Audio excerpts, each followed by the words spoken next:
वसतं कंसचाणूरमर्दनं देवकी परमानन्दं कृष्णं वन्दे जगद्गुरुं ಶ್ರೀಕೃಷ್ಣಂ ವಂದೇ ಜಗದ್ಗುರುಂ. ಅವನು ಗುರುವಾಗಿ ನಿಂತಿದ್ದಾನೆ ಅಂದರೆ ನಾವು ಯಾರು ಜೀವನದಲ್ಲಿ ಹೆದರ್ಕೊಳ್ಳೋ ಅವಶ್ಯಕತೆನೇ ಇಲ್ಲ. ಯಾಕೆ ಅಂದರೆ ಗುರು ಅಂತ ಅಂದ್ರೇ ಅರ್ಥ ಕತ್ತಲನ್ನು ತೊಲಗಿಸೋನು ಅಂತ. ಸೊ ನಮ್ಮ ಜೀವನದಲ್ಲಿ ಯಾವುದೇ ರೀತಿಯಾದಂತಹ ಕತ್ತಲು ಅಂದರೆ ಅಜ್ಞಾನ ಅಷ್ಟೇ. ಜ್ಞಾನ ಅಂದರೆ ಬೆಳಕು ಅಂದಾಗ ಅಜ್ಞಾನ ಅಂದ್ರೇ ಕತ್ತಲು. ಆ ಅಜ್ಞಾನವನ್ನು ತೊಲಗಿಸುವಂತಹ ಮಹಾಶಕ್ತಿಯಾಗಿ ಭಗವಂತನೇ ನಮ್ಮ ಜೊತೆ ಇದ್ದಾನೆ, ಭಗವಂತನೇ ನಮ್ಮ ಹಿಂದೆ ಇದ್ದಾನೆ ಅಂದರೆ ಅದಕ್ಕಿಂತ ಪುಣ್ಯ ಇನ್ನೊಂದು ಇರೋದಕ್ಕೆ ಸಾಧ್ಯನೇ ಇಲ್ಲ. ಹಾಗಾಗಿ ಭಗವಂತ ನಮಗೆ ಯಾವ ರೀತಿ ನಮಗೆ ಸಹಾಯ ಮಾಡ್ತಾ ಇದ್ದಾನಪ್ಪ ಅಂತ ನೋಡೋದಾದರೆ ಭಗವದ್ಗೀತೆಯ ಮೂಲಕ ನಮಗೆ ಹೆಜ್ಜೆ ಹೆಜ್ಜೆಗೆ ಆತ ನಮಗೆ ಮಾರ್ಗದರ್ಶನವನ್ನು ಕೊಡ್ತಾ ಇದ್ದಾನೆ.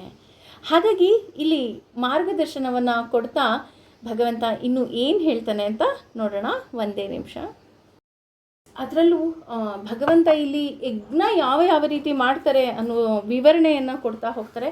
ಅದೇ ರೀತಿ ಯಜ್ಞ ಅಂದ ತಕ್ಷಣ ಬರೀ ಕೇವಲ ಯಜ್ಞ ಅಲ್ಲ, ದಾನ, ತಪಸ್ಸು ಎಲ್ಲವುದೂ ಸಹ ಯಜ್ಞಕ್ಕೆ ಸಮ ಅಂತ ಹೇಳ್ತಾ ಹೋಗ್ತಾರೆ. ಅದೇ ರೀತಿ ಈ 28ನೇ ಶ್ಲೋಕದಲ್ಲಿ ಹೇಳ್ತಾ ಹೋಗ್ತಾರೆ. ಏನು ಹೇಳ್ತಾರಪ್ಪ ಅಂತ ನಾವೇನಾದ್ರು ನೋಡೋದಾದರೆ, ದ್ರವ್ಯಯಜ್ಞ ಅಂದರೆ ತನ್ನ ಸ್ವತ್ತನ್ನು ತ್ಯಜಿಸುವುದು, ತಪಯಜ್ಞ ತಪಸ್ಸಿನ ಯಜ್ಞಗಳು, ಯೋಗಯಜ್ಞ ಅಷ್ಟಾಂಗ ಯೋಗಗಳು, ತಪಾಹ ಅಂದರೆ ಹೀಗೆ, ಅಪರೆ ಇತರರು. ಇಲ್ಲಿ ಅಪರೆ ಅನ್ನೋದ್ರಲ್ಲಿ ಇತರೆ ಅಂತ ಬರ್ತಾ ಇದೆ, ಆದರೆ ವಿವರಣೆ ಕೊಡಬೇಕಾದ್ರೆ ಅಪರೆ ಅನ್ನೋದಕ್ಕೂ ಸಹ ಒಳ್ಳೆಯ ಅರ್ಥ ಇದೆ, ಮುಂದೆ ತಿಳ್ಕೊಳ್ಳೋಣ. ಸ್ವಾಧವ್ಯ ಅಂದರೆ ವೇದಾಧ್ಯಯನದ ಯಜ್ಞ, ಜ್ಞಾನಯಜ್ಞ ದಿವ್ಯ ಜ್ಞಾನದ ಪ್ರಗತಿಯಲ್ಲಿ ಯಜ್ಞಗಳು, ಚ ಕೂಡ ಯಥ ಅಂತ ಅಂದರೆ ಜ್ಞಾನದಿಂದ ಹೊರಹೊಮ್ಮುವ ವ್ಯಕ್ತಿತ್ವ ಅಂತ. ಹಾಗೆ ಸಂಶಿತ ವ್ರತ ಅಂದರೆ ಕಟ್ಟುನಿಟ್ಟಿನ ವ್ರತಗಳನ್ನು ಆಚರಿಸೋದು ಅಂತ. ಅಂದರೆ ನಾನು ಆಗಲೇ ಹೇಳಿದಾಗೆ ನಾವು ಯಜ್ಞ ಅಂತ ಅಂದ ತಕ್ಷಣ ನಾವೇನು ಅಂದ್ಕೊಂಡ್ಬಿಡ್ತೀವಿ, ಯಜ್ಞ ಅಂದರೆ ಕೇವಲ ಹೋಮಕುಂಡದ ಮುಂದೆ ಮಾಡೋ ಯಜ್ಞಗಳು ಮಾತ್ರ ಅಂತ ನಾವು ನಮ್ಮ ತಲೆಯಲ್ಲಿ ಇಷ್ಟು ದಿನ ಇಟ್ಕೊಂಡಿದ್ವಿ ಅಂತ ಅನಿಸುತ್ತೆ. ಆದರೆ ಇಲ್ಲಿ ಭಗವಂತ ಏನು ಹೇಳ್ತಾ ಹೋಗ್ತಾನೆ ಅಂತಂದರೆ, ಯಜ್ಞ ಅಂತ ಅಂದರೆ ಕೇವಲ ಹವಿಸ್ಸನ್ನು ಹಾಕೋದು ಅಂದರೆ ಕೇವಲ ಹೋಮದ ಮುಂದೆ ಕೂತ್ಕೊಂಡು ಮಾಡೋ ಯಜ್ಞಗಳಷ್ಟೇ ಅಲ್ಲ, ನೀನು ಇಲ್ಲಿ ದ್ರವ್ಯಯಜ್ಞ ಅಂತ ಮಾಡಬಹುದು. ದ್ರವ್ಯಯಜ್ಞ ಅಂದರೆ ಏನು? ದ್ರವ್ಯ ಅಂತ ಅಂದರೆ ವಸ್ತು ಅಂತ. ಅಂದರೆ ನಿನ್ನಲ್ಲಿರುವಂತಹ ವಸ್ತುಗಳನ್ನು ಅಗತ್ಯ ಇರುವಂತಹ ವ್ಯಕ್ತಿಗಳಿಗೆ ಕೊಡೋದು. ಅದನ್ನೇ ನಾವು ದಾನ ಅಂತ ಹೇಳ್ತೀವಿ. ದಾನ ಕೊಡಬೇಕಾದ್ರೆ ನಾವು ಮನಸ್ಸಲ್ಲೇ ಅನ್ಕೋಬೇಕು, ದಾನವೂ ಸಹ ಯಜ್ಞ. ಇದಂ ಮಮಃ, ಇದು ನಂದಲ್ಲ ಸ್ವಾಮಿ, ನಿನ್ನದೇ. ನೀನು ಕೊಟ್ಟಂತಹ ವಸ್ತುವನ್ನು ಅಗತ್ಯವಿರುವಂತಹ ವ್ಯಕ್ತಿಗೆ ನಾನು ಕೊಡ್ತಾ ಇದ್ದೀನಿ ಅನ್ನೋದು ತಪ್ಪು. ಕೊಡಿಸ್ತಾ ಇದೀಯಾ? ಯಾಕೆ ಇಲ್ಲಿ ಕೊಡಿಸ್ತಾ ಇದೆಯಾ? ಯಾಕೆಂದರೆ ಇದು ಯಾವುದೋ ನಂದಲ್ಲೇ ಅಲ್ಲ, ನಾನು ತೊಗೊಂಬಂದಿರಲ್ಲ ನಮ್ಮ ಮನೆಯಿಂದ ಅಲ್ವಾ? ನಮ್ಮ ಮನೆಯಿಂದ ನಾವೇನಾದ್ರು ತೊಗೊಂಬಂದಿದ್ವಾ? ಇಲ್ಲ. ಹಂಗಂದ ತಕ್ಷಣ ದಾನ ಮಾಡೋರು ಕಣ್ಣಲ್ಲಿ ಒಂದ್ಸಲ, ಇಲ್ಲ ಇದು ನಾನು ದುಡ್ದಿದ್ದು, ನಾನೇ ತಂದಿದ್ದು. ಇಲ್ಲ ರೀ, ನಿಮ್ಮನೆ ಅಂದರೆ ನಿಮ್ಮನೆಯಿಂದ ತಂದಿದ್ದಲ್ಲ. ನೀವು ಈ ಭೂಮಿಗೆ ಬರಬೇಕಾದ್ರೆ ನೀವು ಏನನ್ನೂ ತಂದಿಲ್ಲ ಅಲ್ವಾ? ನಾವು ಯಾರು ಏನಾದರೂ ತೊಗೊಂಬಂದಿದ್ದು ಒಂದೇ ಬ್ಯಾಗೇಜ್ ತೊಗೊಂಬಂದಿದ್ದೀವಿ. ಹೋದ ಜನ್ಮದ ಪಾಪ ಅಥವಾ ಪುಣ್ಯಗಳನ್ನು ತೊಗೊಂಬಂದಿದ್ದೀವಿ, ಅದು ಯಾವುದು ಅಂತಲೂ ಗೊತ್ತಿಲ್ಲ. ಹಾಗಾಗಿ ಅದಕ್ಕನುಸಾರವಾಗಿ ನಮಗಿಲ್ಲೆಲ್ಲ ದೊರಕ್ತಾ ಇದೆ.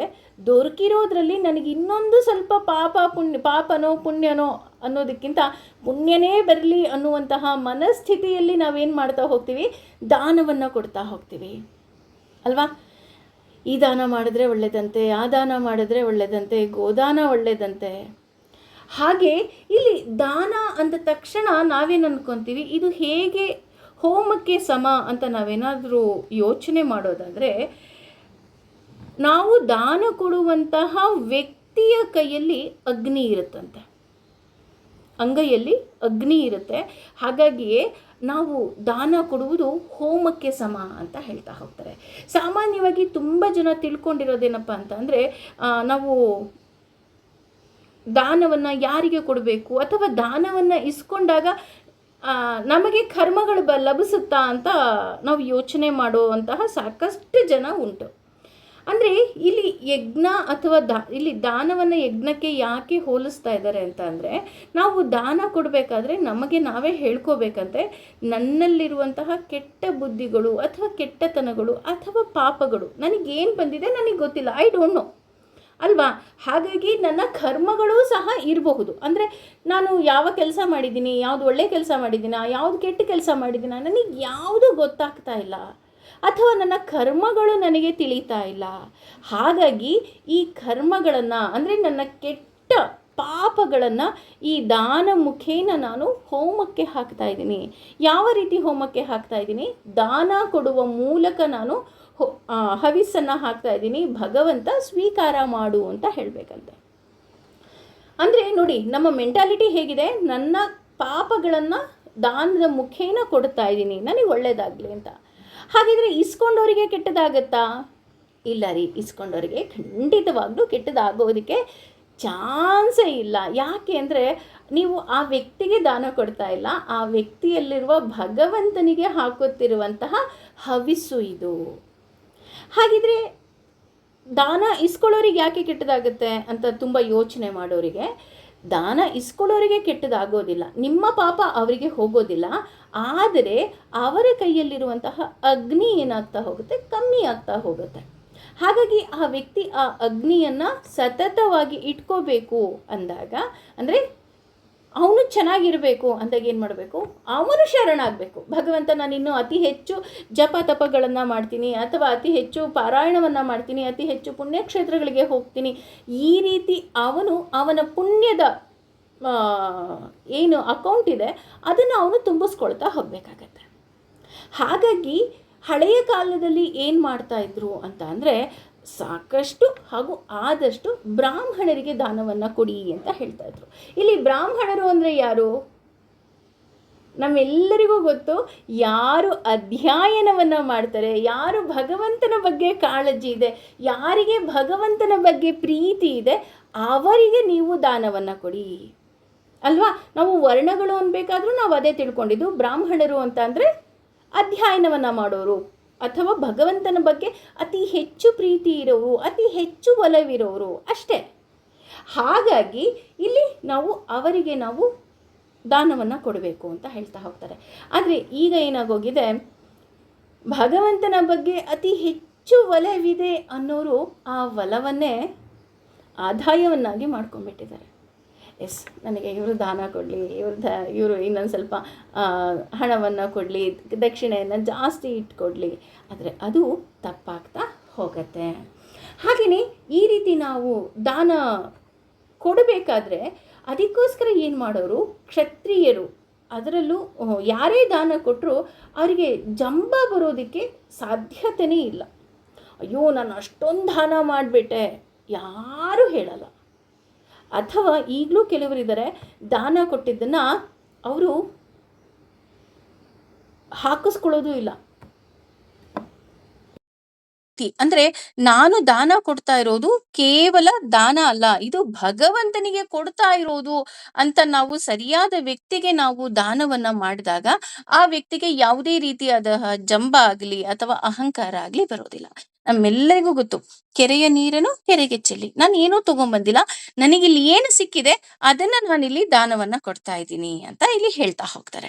ಹಾಗೇನೆ ಇನ್ನೂ ಕೆಲವರಿದ್ದಾರೆ, ಅವರು ಯಾವ ರೀತಿ ದಾನ ಮಾಡ್ತಾ ಹೋಗ್ತಾರಪ್ಪ ಅಂತ ನಾವೇನಾದ್ರು ನೋಡೋದಾದ್ರೆ, ಎಕ್ಸ್ಪೆಷಲಿ ಕ್ಷತ್ರಿಯರು ಹಾಗೂ ಸ್ವಲ್ಪ ಹಣವಂತರು ಅಥವಾ ದುಡ್ಡಿರೋರು ಯಾವ ರೀತಿ ದಾನ ಮಾಡ್ತಾರೆ, ಕೆರೆ ಕಟ್ಟಿಗೆಗಳನ್ನ ನಿರ್ಮಿಸ್ತಾರೆ, ಛತ್ರಗಳನ್ನ ನಿರ್ಮಿಸ್ತಾರೆ. ಅಂದ್ರೆ ಕೆರೆಗಳನ್ನ ಯಾಕೆ ನಿರ್ಮಿಸ್ತಾರೆ? ಯಾಕೆ ಅಂದ್ರೆ ಸಾವಿರಾರು ಜನಕ್ಕೆ ನೀರಿನ ತೊಂದರೆ ಹೋಗ್ಲಿ, ಅಥವಾ ಬಾವಿಗಳನ್ನ ತೋಡಿಸ್ತಾರೆ. ಯಾಕೆ ಅಂದ್ರೆ ಅದರಿಂದ ಅವ್ರಿಗೆ ಒಳ್ಳೇದಾಗ್ಲಿ. ಅವ್ರಿಗೆ ಬಾವಿ ತೋಡಿಸೋದ್ರಿಂದ ಏನು ಖರ್ಚು ವೆಚ್ಚ ಆಗತ್ತೆ ಅದು ಅವರೇ ನೋಡ್ಕೊಳ್ತಾರೆ. ಯಾಕೆ ಯಾಕೆ ಅಂತ ಅಂದ್ರೆ ಅದೂ ಸಹ ಒಂದು ದಾನ. ಅಂದ್ರೆ ಅದರಿಂದ 4 ಜನಕ್ಕೆ ಉಪಯೋಗ ಆಗತ್ತೆ ಅಂತ. ಹಾಗೇನೆ ಬಾವಿ ಕಟ್ಸೋದಿರ್ಬೋದು, ಛತ್ರಗಳು ಕಟ್ಸೋದಿರಬಹುದು, ಅಥವಾ ರಸ್ತೆ ನಿರ್ಮಾಣ ಇರಬಹುದು. ಇದೆಲ್ಲ ಹಳೆಯ ಕಾಲದಲ್ಲಿ ಶ್ರೀಮಂತರು ಅಥವಾ ಕ್ಷತ್ರಿಯರು ಅಥವಾ ರಾಜರುಗಳು ಈ ರೀತಿಯಾದಂತಹ ದಾನ ಧರ್ಮಗಳನ್ನ ಮಾಡ್ತಾ ಇದ್ರು. ಹಾಗೇನೆ ಆ ರೀತಿ ಮಾಡಿದಾಗ್ಲೂ ಸಹ ಅವರು ನಾನ್ ಕಟ್ಸಿದ್ದು ಅಂತ ಎಲ್ಲೂ ಜಂಬದಿಂದ ಹೇಳ್ತಾ ಇರ್ತಿಲ್ಲ. ಬ್ರಹ್ಮಾರ್ಪಣಂ ಬ್ರಹ್ಮ ಹವಿಹಿ. ಅಂದ್ರೆ ಭಗವಂತ ನೀನ್ ಏನು ಕೊಟ್ಟಿದ್ಯ ತಂದೆ, ಅದು ನಾನು ನಿನಗೆ ಈ ರೀತಿ ಒಳ್ಳೆ ಕಾರ್ಯಗಳಿಗೆ ನಾನು ಒಪ್ಪಿಸ್ತಾ ಇದ್ದೀನಿ, ಅಂದ್ರೆ ಅರ್ಪಿಸ್ತಾ ಇದ್ದೀನಿ. ಅಷ್ಟೇ ಅಲ್ಲ, ಇಲ್ಲಿ ಅವ್ರು ಏನೇ ಮಾಡ್ಬೇಕಾದ್ರೂ ಅವ್ರು ಹೇಳೋದು ಒಂದೇ, ಇದಂ ನ ಮಮಃ. ಅಂದ್ರೆ ಇದ್ಯಾವುದು ನನ್ನದಲ್ಲಪ್ಪ. ಯೋಗಿಗಳು ಸಹ ಇಲ್ಲಿ ನಾವು ಈ ರೀತಿಯಾದಂತಹ ಹೋಮಗಳನ್ನ ಮಾಡೋದನ್ನ ನಾವು ನೋಡಬಹುದು. ಇನ್ನು ಕೆಲವರು ಇರ್ತಾರೆ, ಅವರು ಯಾವ ರೀತಿ ಹೋಮಗಳನ್ನ ಮಾಡ್ತಾರಪ್ಪ ಅನ್ನೋದಾದ್ರೆ ವ್ರತಗಳ ಮೂಲಕ ಹೋಮ ಹವನವನ್ನ ಮಾಡ್ತಾರೆ. ವ್ರತ ಅನ್ನೋದು ಹೋಮಕ್ಕೆ ಸಮನ ಅಂತ ಅಂದ್ರೆ ಹೌದು, ವ್ರತ ಮಾಡೋದು ಸಹ ಒಂದು ಹೋಮಕ್ಕೆ ಸಮ ಆಗ್ತಾ ಹೋಗುತ್ತೆ. ಇಲ್ಲಿ ವ್ರತ ಅಂದ್ರೆ ಏನು ಅಂದ್ರೆ ನಿಯಮಗಳನ್ನ ಅನುಸರಿಸೋದು. ಪ್ರತಿಯೊಂದು ವ್ರತಕ್ಕೆ ಅದರದ್ದೇ ಆದಂತಹ ನಿಯಮಗಳಿರುತ್ತೆ. ಈಗ ಸ್ವರ್ಣ ಗೌರಿ ವ್ರತಕ್ಕೆ ಅದರದೇ ಆದ ನಿಯಮ ಇದ್ರೆ, ವರಮಹಾಲಕ್ಷ್ಮಿ ಹಬ್ಬ ವ್ರತಕ್ಕೆ ಅದರದೇ ಆದ ನಿಯಮಗಳಿರುತ್ತೆ. ಇನ್ನು ಸತ್ಯನಾರಾಯಣ ಸ್ವಾಮಿ ವ್ರತ ಅಂದಾಗ ಅದಕ್ಕೆ ಅದರದೇ ಆದ ವ್ರತ ಇರುತ್ತೆ. ಒಂದಕ್ಕೂ ಒಂದಕ್ಕೂ ಯಾವುದಕ್ಕೂ ಇಂಟರ್ಲಿಂಕ್ ಇರೋದಕ್ಕೆ ಸಾಧ್ಯನೇ ಇಲ್ಲ. ಆ ರೀತಿ ಇಲ್ಲಿ ನಾವು ಅನುಸರಿಸ್ಬೇಕು. ನಾವು ಯಾವುದೋ ಒಂದು, ಇವತ್ತು ನಾನು ಗೌರಿ ವ್ರತ ಮಾಡ್ತಾ ಇದ್ದೀನಿ, ಇಲ್ಲಪ್ಪ ನಾನು ಬೆಳಗ್ಗೆ ಸೂರ್ಯೋದಯಕ್ಕೆ ಮುಂಚೆ ಎದ್ದೇಳ್ತೇನೆ, ನಾನು ಅಭ್ಯಂಜನ ಸ್ನಾನವನ್ನ ಮಾಡ್ತೀನಿ, ಹೊಸ ಬಟ್ಟೆಯನ್ನ ಧರಿಸಿ ನನ್ನ ಮನೆಯನ್ನ ಶುಭ್ರಗೊಳಿಸಿ ಆ ಮಂಟಪವನ್ನ ಸಿಂಗರಿಸಿ ನಾನು ತಾಯಿಯನ್ನ ಆರಾಧಿಸ್ತೀನಿ. ಅಂದ್ರೆ ಇಲ್ಲಿ ಏನಾಗ್ತಾ ಹೋಗುತ್ತೆ, ನಮ್ಗೆ ಹಂತ ಹಂತವಾಗಿ ನಮಗೆ ನಾವು ನಮ್ಮನ್ನ ಭಗವಂತನಿಗೆ ಹೇಗೆ ನಾವು ಸಮರ್ಪಿಸಬಹುದು ಅನ್ನೋದನ್ನ ಇದು ನಮಗೆ ಹೇಳ್ಕೊಡ್ತಾ ಹೋಗುತ್ತೆ. ಹಾಗೇನೆ ಇಲ್ಲಿ ಭಗವಂತನು ಅಷ್ಟೇ, ಅವನು ಒಂದು ವ್ರತವನ್ನ ತಗೊಂಡಿದ್ದಾನೆ. ಅದಕ್ಕೋಸ್ಕರನೇ ನಾವು ಅವನನ್ನ ಸುವ್ರತ ಅಂತ ಕರಿತಾ ಹೋಗ್ತೀವಿ. ಭಕ್ತರ ರಕ್ಷಣೆಯನ್ನೇ ಅವನ ವ್ರತ. ಅನನ್ಯಾಶ್ಚಿಂತಯಂತೋ ಮಾಂ ಯೇ ಜನಾಃ ಪರ್ಯುಪಾಸತೆ ತೇಷಾಂ ನಿತ್ಯಾಭಿಯುಕ್ತಾನಾಂ ಯೋಗಕ್ಷೇಮಂ ವಹಾಮ್ಯಹಂ. ಇದು ಅರ್ಥ ಮುಂದೆ ನಿಮಗೆ ಭಗವದ್ಗೀತೆನಲ್ಲಿ ಮತ್ತೆ ಬರ್ತಾ ಹೋಗುತ್ತೆ. ಆದ್ರೆ ಇಲ್ಲಿ ಭಗವಂತನೇ ಹೇಳ್ತಾನೆ, ನಾನು ಯಾರು ನನ್ನನ್ನ ನೆನೆಸ್ತಾರೋ, ಯಾರು ಸ್ತುತಿಸ್ತಾರೋ ಅವರ ಯೋಗಕ್ಷೇಮ ನನ್ನ ಜವಾಬ್ದಾರಿ ಅಂತ. ಅವನು ಸುವ್ರತ.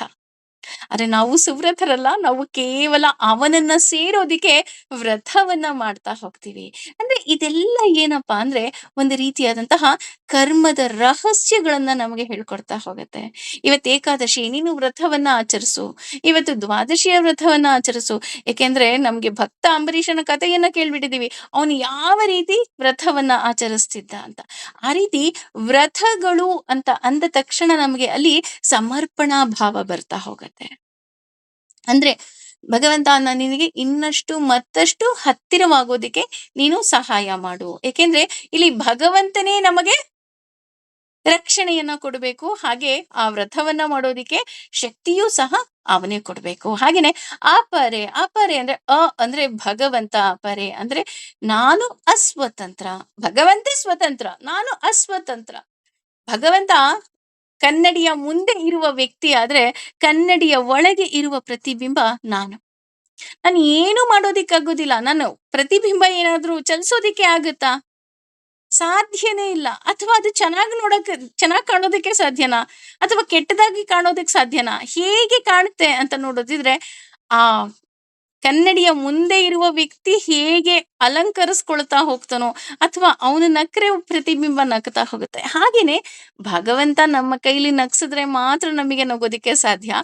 ಭಗವಂತ ಅಳಿಸಿದ್ರೆ ಅಳೋದಿಕ್ಕೆ ಸಾಧ್ಯ. ಭಗವಂತ ನಮ್ಮ ಜೀವನವನ್ನ ನಮ್ಮನ್ನ ಅಲಂಕರಿಸಿದ್ರೆ ಮಾತ್ರ ನಾವೂ ಸಹ ಅಲಂಕೃತರಾಗೋದಿಕ್ಕೆ ಸಾಧ್ಯ. ಇದು ಒಂದು ಜಸ್ಟ್ ನಾವು ಕನ್ನಡಿ ಮುಂದೆ ನಿಂತ್ಕೊಂಡಾಗೆಲ್ಲ ನಾವು ಒಂದು ಸ್ಮೈಲ್ ಕೊಟ್ಟಾಗ ನಮ್ಗದು ನೆನಪಿಗೆ ತರಬೇಕು. ಈಗ ನಾನು ಕನ್ನಡಿ ಹೊರಗಡೆ ಇದ್ದೀನಿ, ಆದ್ರೆ ನಿಜ ಜೀವನದಲ್ಲಿ ನಾನು ಆ ಪ್ರತಿಬಿಂಬದ ಹಾಗೆ ನನ್ನ ಕೈಲಿ ಏನೂ ಮಾಡೋದಿಕ್ಕೆ ಸಾಧ್ಯ ಇಲ್ಲ. ಯಾಕೆ ಸರ್ವಂ ಶ್ರೀ ಕೃಷ್ಣಾರ್ಪಣಮಸ್ತು ಅಂತೀವಪ್ಪ ಅಂತ ಅಂದ್ರೆ, ಭಗವಂತ ನನ್ನ ಕೈಲಿ ಏನೂ ಇಲ್ಲ, ನೀನ್ ಹೇಗೆ ನಡೆಸ್ತೀಯ ಹಾಗ ನಡೆಸು. ಒಂದು ಫಿಲಮ್ ಅಲ್ಲಿ ಒಬ್ಬ ಹೀರೋಯಿನ್ನು, ವಿಲನ್ನು ಎಲ್ರೂ ಇರ್ತಾರೆ. ಅವ್ರಿಗೆ ಹೇಗ್ ಬೇಕೋ ಹಾಗೆ ಆಕ್ಟ್ ಮಾಡೋದಿಕ್ಕೆ ಸಾಧ್ಯನಾ? ಇಲ್ಲ. ಡೈರೆಕ್ಟರ್ ಹೇಗೆ ಹೇಳ್ತಾರೆ ಹಾಗೇ ಆಕ್ಟ್ ಮಾಡ್ಬೇಕು. ಅದು ಬಿಟ್ಟು ಒಂದು ಹನಿ ಕಣ್ಣೀರ್ ಜಾಸ್ತಿ ಬಂದ್ರೂ ಡೈರೆಕ್ಟರ್ ಒಪ್ಕೊಳ್ಳೋದಿಲ್ಲ, ಒಂದು ಜಾಸ್ತಿ ಸ್ಮೈಲ್ ಕೊಟ್ರು ಡೈರೆಕ್ಟರ್ ಒಪ್ಕೊಳ್ಳೋದಿಲ್ಲ ಅಲ್ವಾ? ಹಾಗೇನೆ ನಾವು ಸಹ ಅಷ್ಟೇ. ನಾವೀಗ ಹೇಗಿದ್ದೀವಿ, ಓನ್ಲಿ ಬಿಕಾಸ್ ಆಫ್ ಅವನು ಏನು ನಮ್ಮನ್ನ ನಡೆಸ್ತಾ ಇದ್ದಾನೆ ಆ ರೀತಿ ನಾವು ನಡೀತಾ ಇದ್ದೀವಿ ಅಷ್ಟೇ. ಇದನ್ನ ಇದು ಒಂದು ರೀತಿಯ ಯಜ್ಞ ಆದ್ರೆ ಕೆಲವರು ಯೋಗ ಯಜ್ಞವನ್ನ ಮಾಡ್ತಾ ಹೋಗ್ತಾರೆ. ಯೋಗ ಯಜ್ಞ ಅಂದ್ರೆ ಧ್ಯಾನ ಮಾಡೋದು. ಇದನ್ನ ಮಾನಸಿಕ ಪೂಜೆ ಅಂತ ಕರಿತಾ ಹೋಗ್ತಾರೆ. ಇದು ಎಲ್ಲಕ್ಕಿಂತಲೂ ಶ್ರೇಷ್ಠ ಅಂತಾನೂ ಹೇಳೋದಾದ್ರೆ ಧ್ಯಾನ ಸಮಾಧಿಯಲ್ಲಿ ಭಗವಂತನನ್ನ ಅವರು ಕಾಣ್ತಾ ಹೋಗ್ತಾರೆ. ಅಂದ್ರೆ ಪ್ರಾಪಂಚಿಕವಾಗಿ ಎಲ್ಲವನ್ನ ದೂರ ಇಟ್ಟು ಅವರು ಕೇವಲ ಧ್ಯಾನದಲ್ಲಿ ಸಮಾಧಿಯಲ್ಲಿ ಭಗವಂತನನ್ನ ಕಾಣ್ತಾ ಹೋಗ್ತಾರೆ. ಈಗೆಲ್ಲ ಹೇಗಾಗೋಗಿದೆ ಅಂದ್ರೆ ಧ್ಯಾನ ಯಾಕೆ ಮಾಡಬೇಕು ಅಂತ ಡಾಕ್ಟರ್ಗಳೇ ಸೈಂಟಿಫಿಕ್ ಆಗಿ ಹೇಳ್ತಾ ಹೋಗ್ತಾರೆ. ಮನಸ್ಸಿನ ಶಾಂತತೆಗೆ ನಾವು ಧ್ಯಾನ ಮಾಡಬೇಕು ಅಂತ, ಅಲ್ವಾ? ಅಂದ್ರೆ ಇಲ್ಲಿ ಶಾಂತತೆ ಎಲ್ಲಿದೆ? ನಮ್ಮೊಳಗೆ ಇದೆ. ಅದನ್ನು ಕೊಡೋನು ಯಾರು? ಭಗವಂತ. ನೋಡಿ, ಅಂದ್ರೆ ಇಲ್ಲಿ ನಾವು ಯಜ್ಞ ಅಂತ ತಕ್ಷಣ ನಾವು ಕೇವಲ ಹವಿಸ್ಸನ್ನ ಹಾಕಿ ಮಾಡೋದಲ್ಲ, ನಾವು ದಾನವನ್ನ ಮಾಡೋದು ಯಜ್ಞ. ಹಾಗೇನೆ ಆ ನಾವು ಯಾವುದಾದ್ರೂ ಸಾಮಾಜಿಕ ಕಾರ್ಯಗಳನ್ನ ಮಾಡೋದು ಯಜ್ಞ, ವ್ರತಗಳು ಮಾಡೋದು ಯಜ್ಞ. ಅಷ್ಟೇ ಅಲ್ಲ, ಯೋಗವನ್ನ ಮಾಡೋದು ಸಹ ಯಜ್ಞ ಅಂತ ಹೇಳ್ತಾ ಹೋಗ್ತಾರೆ. ಹಾಗೇನೆ ಅದು ಮುಂದುವರೆದು ಹೇಳ್ತಾ ಹೋಗ್ತಾರೆ, ಇದು ಯಾವುದು ಸಹ ನಾವು ಮಾಡಿಲ್ಲ, ಭಗವಂತ ಮಾಡಿಸ್ತಾ ಇದ್ದಾನೆ, ಅವನೇ ಮಾಡಿಸ್ಬೇಕು ಅಂತ. ಸ್ವ ಅಧ್ಯಯನ ಅಂದ್ರೆ ನಾವು ಗ್ರಂಥಗಳನ್ನ ಓದ್ತಾ ಹೋಗ್ತೀವಿ. ಕೆಲವರಿಗೆ ಅದು ಒಂದು ಹವ್ಯಾಸ ಅನ್ಬೋದು, ಅಥವಾ ಕೆಲವರಿಗೆ ಅದು ಅಭ್ಯಾಸ. ಕೆಲವರಿಗೆ ಅದು ಇನ್ನೂ ಒಂದು ಹೆಜ್ಜೆ ಮುಂದೆ ಹೋಗಿ ನಮ್ಮ ಆಡು ಭಾಷೆಯಲ್ಲಿ ಹುಚ್ಚು ಅಂತ ಹೇಳಿದ್ರು ಖಂಡಿತವಾಗ್ಲೂ ತಪ್ಪಾಗೋದಿಲ್ಲ.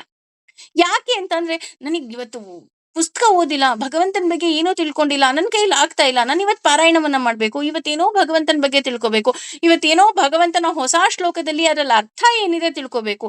ಇಲ್ಲಪ್ಪ, ಇವತ್ತು ನಾನು ಭಗವದ್ಗೀತೆ ಓದ್ಲೇ ಇಲ್ಲ, ನಾನು ಓದ್ಬೇಕು. ಯಾಕೆ ಈ ರೀತಿ ಅವ್ರಿಗೆ ಆಗುತ್ತಪ್ಪ ಅಂದ್ರೆ ಅವರಿಗೆ ಭಗವಂತನ ಬಗ್ಗೆ ತಿಳ್ಕೊಳ್ಳೋ ಆಸೆ. ಅಯ್ಯೋ, ಭಗವಂತ ಇನ್ನೂ ಹೇಗಿದ್ದಾನೆ, ಭಗವಂತ ಇನ್ನೂ ಏನೆಲ್ಲ ನಮ್ಮ ಕೈಯಲ್ಲಿ ಮಾಡಿಸ್ತಾನೆ, ಅಥವಾ ಇನ್ನೂ ಈ ರಹಸ್ಯಗಳು ಅಂತ ಏನು ಹೇಳ್ತಾ ಹೋಗ್ತಾರೆ, ಆ ರಹಸ್ಯಗಳನ್ನ ತಿಳ್ಕೊಳ್ಳೋ ಆಸೆ ಕೆಲವರಿಗೆ. ಹಾಗಾಗಿ ನಾವು ಯಾವಾಗ ಈ ರೀತಿ ಅಧ್ಯಯನವನ್ನ ಮಾಡ್ತೀವಿ, ಇದೂ ಸಹ ಒಂದು ಹೋಮಕ್ಕೆ ಸಮ. ಆದ್ರೆ ಇದು ಹೋಮಕ್ಕೆ ಸಮ ಯಾವಾಗ ಆಗುತ್ತೆ ಅಂದ್ರೆ ನಾನು ಕೇವಲ ಓದಬೇಕು ಅಂತ ಓದಿದಾಗ ಅಲ್ಲ, ನಾನು ಭಗವಂತನ ಬಗ್ಗೆ ತಿಳ್ಕೋಬೇಕು ಅಂದಾಗ, ಅದರ ಜೊತೆಗೆ ಕೊನೇ ಕ್ಷಣದಲ್ಲಿ ನಾವು ಭಗವಂತನನ್ನ ಜ್ಞಾಪಿಸಿಕೊಂಡಾಗ, ನೆನೆಸಿಕೊಂಡಾಗ. ಆ ರೀತಿ ಮಾಡುವವರಿಗೆ ಅಹಂಕಾರ ಇರೋದಿಲ್ಲ.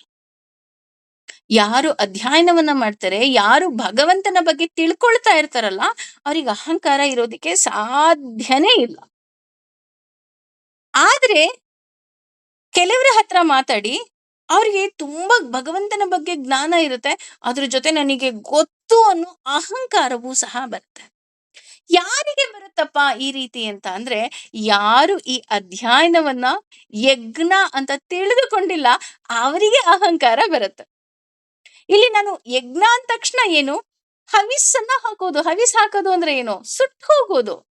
ಹಾಗಿರ್ಬೇಕಾದ್ರೆ ನಾನು ಒಂದು ಯಜ್ಞವನ್ನ ಮಾಡ್ತಾ ಇದ್ದೀನಿ, ಜ್ಞಾನ ಯಜ್ಞವನ್ನ ಮಾಡ್ತಿದ್ದೀನಿ, ಅಧ್ಯಯನವನ್ನ ಮಾಡ್ತೀನಿ. ಅಧ್ಯಯನ ಈಸ್ ಆಲ್ಸೋ ನಥಿಂಗ್ ಬಟ್ ಯಜ್ಞ. ಇಲ್ಲಿ ನಾನು ಭಗವಂತನ ಬಗ್ಗೆ ತಿಳ್ಕೊಳ್ಳೋದನ್ನ ಹೋಮವಾಗಿ ಮಾಡ್ತಾ ಇದ್ದೀನಿ. ಹೋಮ ಯಾವ ರೀತಿ? ನನ್ನ ಅಜ್ಞಾನವನ್ನ ದೂರ ಮಾಡ್ಕೊಳ್ತಾ ಇದ್ದೀನಿ, ಅಲ್ವಾ? ಭಗವಂತನ ಬಗ್ಗೆ ತಿಳ್ಕೊಳ್ತಾ ಭಗವಂತನ ಬಗ್ಗೆ ನಾನು ಮಾತಾಡ್ತಾ ಅಥವಾ ಅವನ ಬಗ್ಗೆ ಸ್ತುತಿಸ್ತಾ ನನ್ನಲ್ಲಿರುವಂತಹ ಅಜ್ಞಾನವನ್ನ ನಾನು ಭಗವಂತನಿಗೆ ಹವಿಸಾಕ್ ಹಾಕ್ತಾ ಇದ್ದೀನಿ. ಭಗವಂತ, ನನಗಿದು ಬೇಡ, ನೀನ್ ಅದನ್ನ ತಗೊಂಡ್ಬಿಡು ಅಂತ. ಆ ರೀತಿ ನಾವು ಯಾವಾಗ ಅಧ್ಯಯನವನ್ನ ಮಾಡ್ತೀವಿ, ಆಗ ನಮಗೆ ಅಹಂಕಾರ ಬರೋದಿಲ್ಲ. ಇಲ್ಲ ಅಂತವರಿಗೆ ಅಹಂಕಾರ ಬರತ್ತೆ ಅಂತ ಹೇಳ್ತಾ ಹೋಗ್ತಾರೆ. ಅದಕ್ಕೆ ವಿದ್ಯಾ ದದತಿ ವಿನಯಂ. ನೀನು ವಿದ್ಯೆಯನ್ನ ಕಲಿತಾ ಹೋದ ಹಾಗೆ ಜ್ಞಾನ ಹೆಚ್ಚುತ್ತಾ ಹೋಗುತ್ತೆ, ಅದರಿಂದ ನಿನಗೆ ವಿನಯ ಹೆಚ್ಚುತ್ತಾ ಹೋಗುತ್ತೆ. ಇದಕ್ಕೆ ಬೆಸ್ಟ್ ಎಕ್ಸಾಂಪಲ್ ನಮ್ಮ ಶ್ರೀರಾಮಚಂದ್ರ. ಆತನಿಗೆ ಎಲ್ಲವೂ ಗೊತ್ತಿತ್ತು, ಹಾಗಾಗಿ ಆತ ವಿನಯ ಮೂರ್ತಿಯಾಗಿದ್ದ. ಹಾಗಾಗಿ ನಾವು ಯಾವಾಗ ಭಗವಂತನ ಬಗ್ಗೆ ತಿಳ್ಕೋಬೇಕು ಅಂತ ನಮಗೆ ಅನ್ಸುತ್ತೆ, ಆಗ ನಮಗೆ ಗೊತ್ತಾಗ್ತಾ ಹೋಗುತ್ತೆ, ನಾನು ಭಗವಂತನ ಬಗ್ಗೆ ಏನೂ ತಿಳ್ಕೊಂಡಿಲ್ಲ, ಅಲ್ವಾ? ಭಗವಂತನ ಬಗ್ಗೆ ತಿಳ್ಕೋಬೇಕು ಅಂತ ಆಸೆ ಇರುತ್ತೆ. ಭಗವಂತ ಅಂದ ತಕ್ಷಣ ಸಂಸ್ಕೃತಗಳು, ಶ್ಲೋಕಗಳು, ಅಧ್ಯಯನಗಳು, ಅದರ ಅರ್ಥಗಳು ಅಥವಾ ಭಗವದ್ಗೀತೆಯ ಅರ್ಥಗಳು ಅಧ್ಯಯನ ಮಾಡ್ತಾ ಹೋಗ್ಬೇಕಾದ್ರೆ ನಮಗೆ ಗೊತ್ತಾಗ್ತಾ ಹೋಗುತ್ತೆ. ಭಗವಂತನ ಬಗ್ಗೆ ತಿಳ್ಕೋಬೇಕು ಅಂತ ಉದಾಹರಣೆ ವಿಷ್ಣು ಸಹಸ್ರನಾಮವನ್ನ ತಿಳ್ಕೊಳ್ತೀವಿ, ಕಲ್ತ್ಕೊಂಡು ಅದರ ಅರ್ಥ ಏನು ಅಂತ ನೋಡ್ತಾ ಹೋಗ್ತೀವಿ. ಅದ್ರ ಅರ್ಥ ನೋಡಿದಾಗ ಗೊತ್ತಾಗುತ್ತೆ, ಅಯ್ಯೋ ನಾನು ಸುಮ್ಮನೆ ಹೇಳ್ತಾ ಇದ್ದೆ, ಇದ್ರಲ್ಲಿ ಇಷ್ಟೊಂದು ಅಗಾಧವಾದ ಅರ್ಥ ಇದೆಯಾ? ಅಥವಾ ಭಗವದ್ಗೀತೆ ಕಲ್ತ್ಕೊಳ್ತೀವಿ, ಅಯ್ಯೋ ಇದ್ರಲ್ಲಿ ಇದಕ್ಕಿಂತ ಜಾಸ್ತಿ ಇದೆಯಾ? ಅಂದ್ರೆ ನಮಗೇನೋ ಗೊತ್ತೇ ಇಲ್ಲ ಅಲ್ವಾ? ತುಂಬಾ ತಿಳ್ಕೊಳ್ತಾ ನಮಗ್ ಗೊತ್ತಾಗೋದು ಒಂದೇ ವಿಷಯ, ನನಗ್ ಭಗವಂತನ ಬಗ್ಗೆ ಏನೂ ಗೊತ್ತಿಲ್ವಲ್ಲಪ್ಪ ಅಂತ. ಎಷ್ಟು ಅಧ್ಯಯನ ಮಾಡಿದ್ರೂ ತುಂಬಾ ಕಮ್ಮಿ ಅನ್ನಿಸ್ತಾ ಹೋಗುತ್ತೆ. ಯಾಕೆಂದ್ರೆ ನಾನು ತಿಳ್ಕೊಳ್ಳೋದು ಇನ್ನೂ ಇದೆ. ಆ ಹಸಿವು ನಮ್ಮಲ್ಲಿರ್ಬೇಕು. ಇಲ್ಲ, ನಾನು ಭಗವಂತನ ಬಗ್ಗೆ ಇನ್ನೂ ತಿಳ್ಕೋಬೇಕು, ಭಗವಂತನ ಬಗ್ಗೆ ಇನ್ನೂ ತಿಳ್ಕೋಬೇಕು ಅಂತ. ಹಾಗೇನೆ ಇಲ್ಲಿ ಜ್ಞಾನ ಯಜ್ಞ ಅಂತ ಹೇಳ್ತಾ ಹೋಗ್ತಾರೆ. ಜ್ಞಾನವೂ ಸಹ ಯಜ್ಞ. ಇಲ್ಲಿ ಜ್ಞಾನ ಯಜ್ಞ ಅಂದ್ರೆ ಏನು ಅಂತ ನೋಡೋದಾದ್ರೆ, ಕೇಳಿಸುವುದು, ಶ್ರವಣ. ಶ್ರವಣ ಸಹ ಒಂದು ಯಜ್ಞ. ಇಲ್ಲಿ ಯಾರು ಭಗವಂತನ ಬಗ್ಗೆ ತಿಳ್ಕೋಬೇಕು ಅಂತ ಬಂದು ತಿಳ್ಕೊಳ್ತಾ ಇದ್ದೀರಾ, ಇದೂ ಸಹ ಒಂದು ಯಜ್ಞ. ಅಥವಾ ಭಗವಂತನ ಬಗ್ಗೆ ಹೇಳೋದು, ಅದೂ ಸಹ ಯಜ್ಞ. ಹಾಗೇನೆ ಇದೆಲ್ಲವುದಕ್ಕಿಂತ ಇನ್ನೂ ಒಂದು ಯಜ್ಞ ಇದೆ. ಅದು ಯಾವ್ದಪ್ಪ ಅಂದ್ರೆ, ಭಗವಂತನನ್ನ ನೆನಪಿಸಿಕೊಳ್ಳೋದು ಸಹ ಯಜ್ಞ. ಪ್ರತಿ ಕೆಲಸದಲ್ಲಿ, ಪ್ರತಿ ಉಸಿರಲ್ಲಿ ಒಂದು ಸಲ ಉಸಿರಾಡ್ಬೇಕಾರೆ, ಅಯ್ಯೋ ಭಗವಂತ, ಇದು ನೀ ಕೊಟ್ಟ ಭಿಕ್ಷೆಯಪ್ಪ. ಅಥವಾ ನಾನು ಏನೋ ಒಂದು ಕೆಲಸ ಮಾಡ್ತಾ ಇದ್ದೀನಿ, ಉದಾಹರಣೆ ಅಡಿಗೆಯನ್ನ ಮಾಡ್ತಾ ಇದ್ದೀನಿ, ಭಗವಂತ ಇದು ನಿನಗೆ ಪ್ರಸಾದ ಕಣೋ. ಅಥವಾ ನಾನು ಊಟ ಮಾಡ್ಬೇಕಾದ್ರೆ, ಕೊನೇ ಪಕ್ಷ ಊಟ ಮಾಡ್ಬೇಕಾದ್ರೆ, ನನ್ನಲ್ಲಿರುವಂತಹ ಭಗವಂತನಿಗೆ ನಾನು ಮಾಡ್ತಾ ಇರೋ ನೈವೇದ್ಯ ಇದು. ಇಲ್ಲಿ ನೋಡಿ, ಭಗವಂತನಿಗೆ ಕೆಲವರಿಗೆ ಕೋಪ ಬರ್ಬೋದು, ಇದೇನಪ್ಪ ಇದು, ಭಗವಂತನಿಗೆ ಕಣೋ ಅಂತ ಎಲ್ಲ ಹೇಳ್ತಾರೆ, ಏಕವಚನದಲ್ಲಿ ಮಾತಾಡಿಸ್ತಾರೆ. ಹೌದು ರೀ, ಭಗವಂತನಿಗೆ ಏಕವಚನದಲ್ಲೇ ಮಾತಾಡ್ಸೋದು. ಯಾಕೆ ಅಂದ್ರೆ ಇಲ್ಲಿ ಭಕ್ತಿ ಏನಾಗ್ತಾ ಹೋಗುತ್ತೆ, ಪ್ರೀತಿಯಾಗಿ ಹೋಗ್ಬಿಡತ್ತೆ ಅಲ್ವಾ? ನಾವು ಯಾರನ್ನ ತುಂಬಾ ಪ್ರೀತಿಸ್ತೀವಿ, ಅವ್ರ ಮೇಲೆ ನಮಗೆ ಅತಿಯಾದ ಗೌರವ ಇರುತ್ತೆ, ಅತಿಯಾದ ವಿನಯ ಇರುತ್ತೆ. ಅದ್ರ ಜೊತೆ ಒಂದು ಚೂರು ಸಲಿಗೆ ಸಹ ನಮಗೆ ಗೊತ್ತಿಲ್ಲದೆ ನಮ್ಗೆ ಹಾಸು ಹೊಕ್ಕಾಗಿ ಹೋಗ್ಬಿಡುತ್ತೆ. ಅವಾಗ ಹೇಗಿದ್ಯಾ ಭಗವಂತ ಅನ್ನೋದಕ್ಕಿಂತ, ಹೇಗಿದ್ಯೋ ಭಗವಂತ ನೀನು, ಅಥವಾ ನೀನ್ ಏನ್ ಮಾಡ್ತಾ ಇದೀಯಾ, ನೀನ್ ಚೆನ್ನಾಗಿದ್ಯಾ ಅಲ್ವಾ? ನೀವು ಚೆನ್ನಾಗಿದ್ದೀರಾ ಅಂತ ಅಷ್ಟೊಂದು ವಿನಯಕ್ಕಿಂತ ಹೇಗಿದೆಯೋ ಅಂತ ಅನ್ನೋದ್ರಲ್ಲಿ ಏನು ಪ್ರೀತಿ ಇದೆ ಅಲ್ಲ. ಹಾಗಾಗಿ ಈ ಎಲ್ಲ ತಿಳ್ಕೊಳ್ತಾ ನಮಗೆ ಗೊತ್ತಾಗತ್ತೆ, ಭಕ್ತಿ ಅಂದ್ರೆ ಏನೂ ಇಲ್ಲ ರೀ, ತುಂಬಾ ಕಷ್ಟದ ಕೆಲಸ ಅಲ್ಲ. ಅದು ಭಕ್ತಿ ಅಂದ್ರೆ ಪ್ರೀತಿ ಅಷ್ಟೆ. ಆ ರೀತಿ ನಾವು ಅನ್ಕೊಂಡಾಗ ಗೊತ್ತಾಗ್ತಾ ಹೋಗತ್ತೆ. ನಾವು ಅಂದ್ರೆ ಇದೆಲ್ಲ ಯಾವಾಗ ಸಾಧ್ಯ? ಕೇಳೋದು ಹೋಮ, ಹೇಳೋದು ಹೋಮ, ನೆನಪು ಮಾಡ್ಕೊಳ್ಳೋದು ಹೋಮ ಅಂತ ನಮಗೆ ಯಾವಾಗ ಗೊತ್ತಾಗತ್ತೆ ಅಂದ್ರೆ, ನಾವು ಇದೆಲ್ಲವನ್ನ ಪ್ರೀತಿಯಾಗಿ ಮಾಡಿದಾಗ ಮಾತ್ರ. ಭಗವಂತ, ನನಗೆ ನಿನ್ ಬಗ್ಗೆ ತಿಳ್ಕೊಳ್ಳೋದಕ್ಕೆ ತುಂಬಾ ಆಸಕ್ತಿ ಇದೆ, ಹಾಗಾಗಿ ಮಾಡ್ತಾ ಇದ್ದೀನಿ ಅಂತ ಯಾವಾಗ ನಾವು ಈ ಕೆಲಸವನ್ನ ಮಾಡ್ತೀವಿ, ಆಗ ಇದು ಹೋಮಕ್ಕೆ ಸಮ ಆಗತ್ತೆ. ಅಯ್ಯೋ ಟೈಮ್ ಇದೆ ಕಣ್ರಿ, ಅದಕ್ಕೋಸ್ಕರ ಭಗವಂತನ ಬಗ್ಗೆ ಕೇಳ್ಕೊಳ್ತಾ ಇದ್ದೀನಿ.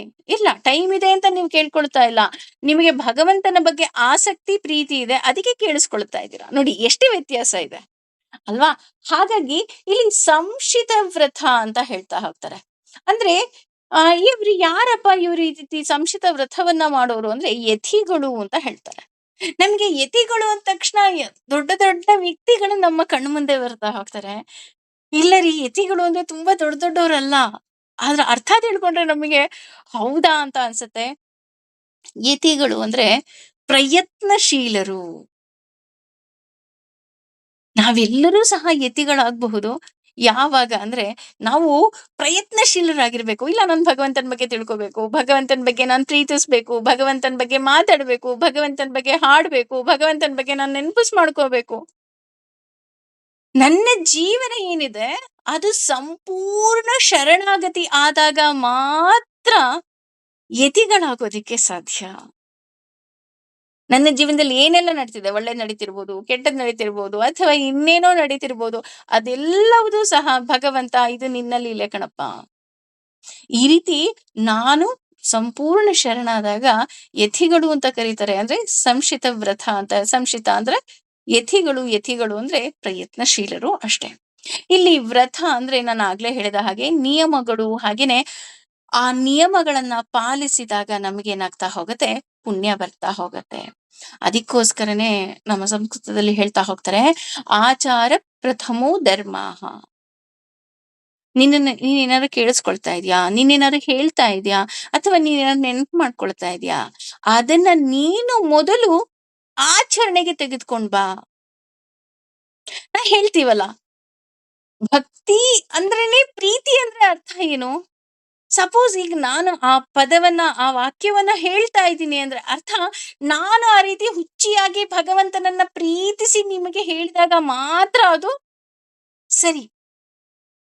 ನಾನು ಪ್ರೀತಿಸದೆ ಪ್ರತಿನಿತ್ಯ ನಾನು ದೇವ್ರಿಗೆ ಬೈತಾ ಅಯ್ಯೋ ಭಕ್ತಿ ಅಂದ್ರೆ ಪ್ರೀತಿ ಅಂತ ಹೇಳ್ತಾ ಇದ್ದೀನಿ ಅಂದ್ರೆ ಅದರಂತಹ ಮುಟ್ಟಾಳತನ ಇನ್ನೊಂದಿರೋದಕ್ಕೆ ಸಾಧ್ಯ ಇಲ್ಲ. ಹಾಗಾಗಿ ಆಚಾರ ಪ್ರಥಮೋ ಧರ್ಮ. ನೀನು ಮೊದಲು ನೀನ್ ಆಚರಣೆಗೆ ತಗೊಂಬ. ಇದಕ್ಕೆ ನಿಜ ಅಂದ್ರೆ ಸರಿಯಾದ ಕತೆ ಅಂತ ಅಂದ್ರೆ, ಒಂದು ಟ್ರೈನ್ ನಲ್ಲಿ ಅಮ್ಮ ಮಗಳು ಹೋಗ್ತಾ ಇರ್ತಾರೆ. ಆ ಮಗಳು ಒಂದು ಪುಸ್ತಕವನ್ನ ತಗೊಂಡು ಓದ್ತಾ ಇರ್ತಾಳೆ, ಅಮ್ಮನೂ ಸಹ ಆ ಪುಸ್ತಕವನ್ನ ತಗೊಂಡು ಓದ್ತಾ ಇರ್ತಾಳೆ, ಅಂದ್ರೆ ಬೇರೆ ಪುಸ್ತಕವನ್ನ ಓದ್ತಾ ಇರ್ತಾರೆ. ಅವರ ಜೊತೆ ಕೂತಂತಹ ಒಬ್ರು ಸಹಪಾಠಿ ಇರ್ತಾರೆ. ಆ ಸಹಪಾಠಿಗೆ, ಸಹ ಪ್ರಯಾಣಿಕರು, ಸಾರಿ ಸಹಪಾಠಿ ಅಲ್ಲ, ಸಹ ಪ್ರಯಾಣಿಕರು, ಅವರಿಗೆ ಆಶ್ಚರ್ಯ ಆಗುತ್ತೆ, ಅಯ್ಯೋ ಈಗಿನ ಕಾಲದಲ್ಲೂ ಓದ್ತಾ ಇದ್ದಾರಾ? ಆಗ ಆ ವೃದ್ಧರು ಏನ್ ಮಾಡ್ತಾರೆ, ಆ ಹೆಂಗಸಿಗೆ ಕೇಳ್ತಾರೆ, ನಿನ್ನ ಮಗು ಓದ್ತಾ ಇದೆ, ಅದು ಹೇಗೆ ಸಾಧ್ಯ? ಈಗಿನ ಕಾಲದಲ್ಲಿ ಯಾರು ಮಕ್ಕಳು ಓದೋದೇ ಇಲ್ಲ. ಆಗ ಆ ಹೆಂಗಸಿ ಎಷ್ಟು ಸುಂದರವಾಗಿ ಮಾತಾಡ್ತಾಳೆ ಅಂತ ಅಂದ್ರೆ, ನಾನು, ನನ್ನ ಕೈಯಲ್ಲಿ ಪುಸ್ತಕ ಇದೆ, ನಾನು ಓದ್ತಾ ಇದ್ದೀನಿ, ಹಾಗಾಗಿ ನನ್ನ ಮಗು ಓದ್ತಾ ಇದೆ ಅಷ್ಟೇ. ನಾನು ಕೈಯಲ್ಲಿ ಮೊಬೈಲ್ ಹಿಡಿದು ಅಥವಾ ಟಿವಿ ಮುಂದೆ ಕೂತ್ಕೊಂಡು ಸೀರಿಯಲ್ ನೋಡ್ತಾ, ಏಯ್ ಓದೋ ಟೈಮು, ಓದಿ ಮಕ್ಳ ಅಂತ ಅಂದ್ರೆ ಅರ್ಥನೇ ಇಲ್ಲ. ಓದೋ ಟೈಮ ಟಿವಿಯನ್ನ ಆಫ್ ಮಾಡ್ಬೇಕು, ನಾವು ಮೊದಲು ಪುಸ್ತಕವನ್ನ ಹಿಡ್ಕೋಬೇಕು. ನಾನು ಓದಿದಾಗ ನನ್ನನ್ನ ನೋಡ್ತಾ ನೋಡ್ತಾ ಇವತ್ತೆಲ್ಲ ನಾಳೆ ನನ್ನ ಮಗು ಓದುತ್ತೆ ಅಲ್ವಾ? ಹಾಗೇನೆ ನಾವು ಭಗವಂತನ ಬಗ್ಗೆ ತಿಳ್ಕೋಬೇಕು. ನಾನು ಭಗವಂತನ ಬಗ್ಗೆ ಪ್ರತಿದಿನ ಮನೆಯಲ್ಲಿ ಮಾತಾಡ್ತಾ ಇದ್ದೀನಿ, ಅಥವಾ ಪ್ರತಿದಿನ ನಾನು ಯಾವುದೋ ಒಂದು ವ್ರತವನ್ನ ಮಾಡ್ತಾ ಇದ್ದೀನಿ, ಯಾವುದೋ ಒಂದು ಆಚರಣೆಯನ್ನ ಮಾಡ್ತಿದ್ದೀನಿ, ಭಗವಂತನ ಬಗ್ಗೆ ಪ್ರೀತಿ ಇದೆ. ಹಾಗಾಗಿ ನಾನು ಅಡಿಗೆ ಮಾಡಿದ ತಕ್ಷಣ ನಾನು ಭಗವಂತನಿಗೆ ನೈವೇದ್ಯ ಮಾಡಿ ಮಕ್ಕಳಿಗೆ ಊಟ ಬಡಿಸ್ಬೇಕಾದ್ರೆ, ಮಕ್ಕಳ ಇದು ಊಟ ಅಲ್ಲ, ಇದು ಪ್ರಸಾದ, ಇದನ್ನ ನೀವು ಚೆಲ್ಲಬಾರ್ದು ಅಂತ ನಾನು ಪ್ರತಿನಿತ್ಯ ಹೇಳ್ತಾ ಇದ್ದೀನಿ ಅಂದ್ರೆ ಅಂತ ಹೇಳಿದಾಗ ನನ್ನ ಮಕ್ಕಳು ಸಹ ಅದು ಆಚರಣೆಗೆ ಬರ್ತಾ ಹೋಗತ್ತೆ. ಹಾಗಾಗಿ ಮೊದಲು ನಾನು ಫಾಲೋ ಮಾಡ್ಬೇಕು. ಹಾಗಾಗಿ ಆಚಾರ ಪ್ರಥಮೋ ಧರ್ಮ. ಇದನ್ನ ಇನ್ನೂ ಮುಂದುವರಿಸ್ತಾ 29ನೇ ಶ್ಲೋಕದಲ್ಲಿ ಇನ್ನೂ ಯಜ್ಞ ಅಂದ್ರೆ ಏನು ಅನ್ನೋದು ಇನ್ನೂ ವಿವರಣೆ ಕೊಡ್ತಾ ಹೋಗ್ತಾರೆ. ಅದು ಯಾವ ರೀತಿ ವಿವರಣೆ ಕೊಡ್ತಾರಪ್ಪ ಅಂದ್ರೆ, ಅಪಾನೆ ಅಂದ್ರೆ ಅಪಾನ ವಾಯುವಿನಲ್ಲಿ, ಜುಹ್ಹತಿ ಅರ್ಪಿಸುತ್ತಾರೆ, ಪ್ರಾಣಾಂ ಬಾಹ್ಯವಾಗಿ ವರ್ತಿಸುವ ವಾಯುವನ್ನು, ಪ್ರಾಣೆ ಹೊರಗೆ ಹೋಗುವ ವಾಯುವಿನಲ್ಲಿ, ಅಪಾನಂ ಅಪಾನ ವಾಯುವಾದ, ತಪ ತತ ಅಂದ್ರೆ ಅದರಂತೆಯೇ, ಅಪಾರೆ ಅಂದ್ರೆ ಇತರರು, ಪ್ರಾಣ ಹೊರ ಹೋಗುವ ವಾಯುವಿನ, ಅಪಾನ ಅಧೋ ವಾಯುವಿನಲ್ಲಿ, ಗತಿ ಚಲನೆಯನ್ನ, ರುದ್ಧ್ವ ತಡೆಗಟ್ಟಿ ಪ್ರಾಣವನ್ನ ಹಿಡಿಯುವುದು. ಹಾಗೇನೆ ಪ್ರಾಣ ಅಂದ್ರೆ ಬಲವುಳ್ಳವರು, ಅಪಾರೆ ಇತರರು, ನಿಯತ ನಿಯಂತ್ರಿತವಾದ, ಆಹಾರ ಅಂದ್ರೆ ತಿನ್ನುವುದು, ಆಹಾರ ಅಂದ್ರೆ ತಿನ್ನುವುದು, ಪ್ರಾಣಾನ್ ಹೊರ ಹೋಗುವ ವಾಯುವನ್ನ, ಪ್ರಾಣೇಶು ಹೊರ ಹೋಗುವ ವಾಯುವಿನಲ್ಲಿ, ಜುಹತಿ ಅರ್ಪಿಸುತ್ತಾರೆ. ಇಲ್ಲಿ 28 ಮತ್ತೆ 29, 29 ಮತ್ತು 30ನೇ ಶ್ಲೋಕ ಎರಡೂ ಸಹ ಇದೆ. ಇಲ್ಲಿ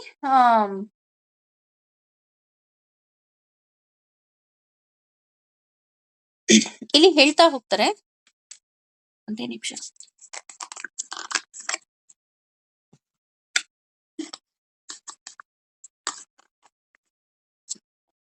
ನಾವು ಹೋಮವನ್ನ ಮಾಡೋದು, ಹವನವನ್ನ ಮಾಡೋದು, ಇದನ್ನೇ ನಾವು ಹೋಮ ಅನ್ಕೊಂಡಿದೀವಿ. ಇನ್ನು ಕೆಲವರು ಇನ್ನೂ ವಿಭಿನ್ನವಾದ ಹೋಮವನ್ನ ಮಾಡ್ತಾ ಇದ್ದಾರೆ. ಅದು ಯಾವ ಹೋಮವನ್ನ ಮಾಡ್ತಾ ಇದ್ದಾರಪ್ಪ ಅಂತ ಅಂದ್ರೆ, ಪ್ರಾಣಾಯಾಮ ಮಾಡುವುದು ಸಹ ಹೋಮಕ್ಕೆ ಸಮ ಅಂತ ಇಲ್ಲಿ ಹೇಳ್ತಾ ಹೋಗ್ತಾರೆ. ಅಂದ್ರೆ ಯೋಗಾಸನವನ್ನ ಮಾಡೋದು ಸಹ ಹೋಮಕ್ಕೆ ಸಮ. ಅದು ಹೇಗೆ ಮಾಡ್ತಾರಪ್ಪ ಅಂತ ನೋಡೋದಾದ್ರೆ, ತನ್ನ ಪ್ರಾಣದ ಮೂಲಕ ಅಂದ್ರೆ ಉಸಿರಾಟದ ಮೂಲಕ ಅವರು ಹೋಮವನ್ನ ಮಾಡ್ತಾ ಹೋಗ್ತಾರೆ. ಅವರು ಅಪಾರೆ, ಇಲ್ಲೂ ಸಹ ಅಪಾರೆ ಅಂತ ಹೇಳ್ತಾರೆ. ಅಂದ್ರೆ ಭಗವಂತನನ್ನ ಭಿನ್ನವಾಗಿ ನೋಡ್ತಾ ಹೋಗ್ತಾರೆ ಅವರು. ಹಾಗೇನೆ ಇವರು ಹೇಗ್ ಮಾಡ್ತಾರಪ್ಪ ಅಂದ್ರೆ, ಮೊದಲು ತನ್ನೊಳಗಿರುವಂತಹ ಗಾಳಿಯನ್ನ ಮೊದಲು ಹೊರಗಡೆ ಬಿಟ್ಬಿಡ್ತಾರೆ ಅಲ್ವಾ. ನಮಗೆ ಗೊತ್ತು ಪ್ರಾಣಾಯಾಮ ಹೇಗ್ ಮಾಡ್ತಾರೆ ಅಂತ. ಪ್ರಾಣಾಯಾಮ ಹೇಗ್ ಮಾಡ್ತಾರಪ್ಪ ಅಂದ್ರೆ, ಫಸ್ಟ್ ಎಲ್ಲ ಉಸಿರನ್ನ ಫಸ್ಟ್ ಹೊರಗಡೆ ಹಾಕ್ಬಿಡ್ತಾರೆ. ಆಮೇಲೆ ಗಾಳಿಯನ್ನ ತೆಗೆದುಕೊಳ್ತಾರೆ. ಆ ಗಾಳಿಯನ್ನ ಸ್ವಲ್ಪ ಹೊತ್ತು ಹಿಡಿದಿಟ್ಟು ಆಮೇಲೆ ಗಾಳಿಯನ್ನ ಹೊರಗಡೆ ಬಿಡ್ತಾರೆ. ನೋಡಿ, ಇಲ್ಲಿ ನಮ್ಮ ಜೀವನದ ತತ್ವ ಇದೆ ಅಂತ ಅಂದ್ರೆ ಖಂಡಿತವಾಗ್ಲೂ ತಪ್ಪಾಗೋದಿಲ್ಲ. ಮೊದಲು ನೀನು ಒಳ್ಳೆಯದನ್ನ ತಗೋಬೇಕು ಅಂದಾಗ ನಿನ್ನಲ್ಲಿರುವಂತಹ ಕೆಟ್ಟದ್ದನ್ನೆಲ್ಲವನ್ನ ಬಿಡಬೇಕು. ಆಗ ಮಾತ್ರ ಒಳ್ಳೆಯದು ತಗೊಳ್ಳೋದಕ್ಕೆ ಸಾಧ್ಯ. ಹಾಗಾಗಿ ಇಲ್ಲಿ ಅಪಾನ ಫಸ್ಟ್ ಏನ್ ಮಾಡ್ತೀವಿ, ಎಲ್ಲ ಹೊರಗಡೆ ಬಿಟ್ಬಿಡ್ತಾರೆ ಉಸಿರನ್ನ.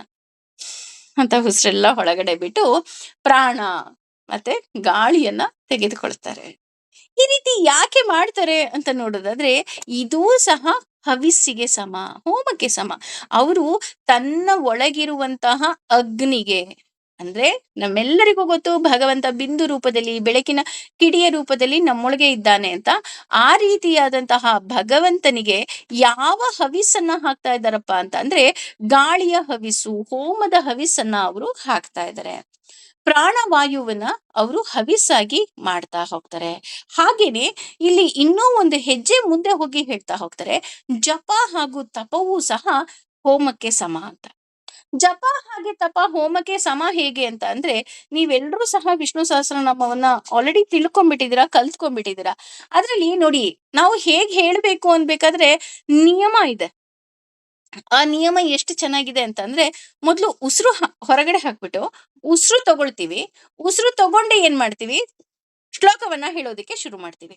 ಉದಾಹರಣೆ, ಉಸಿರು ತಗೊಂಡೆ, ಉಸಿರು ತಗೊಂಡ್ಬಿಟ್ಟು ಗುರುರ್ ಗುರುತಮೋ ಧಾಮ ಸತ್ಯ ಸತ್ಯ ಪರಾಕ್ರಮಃ, ಉಸಿರು ಬಿಟ್ಟೆ.